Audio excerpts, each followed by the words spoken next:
Hello, hello, গো, hello, hello, viewers, কেমন আছো? এটা আমাদের ডিপ টিউবওয়েল এরিয়ার ধানের ক্ষেত। এই ধানের ক্ষেতের দেখুন কিভাবে কি সুন্দর ধানের চেহারা হয়েছে, অতি চমৎকার দেখা যাচ্ছে।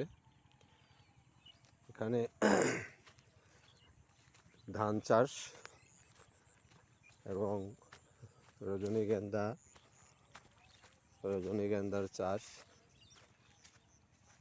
বিভিন্ন রকমের চাষ এই ডিপ টিউবওয়েল এরিয়ায় হয়। তা এখন হচ্ছে ধানের সময়,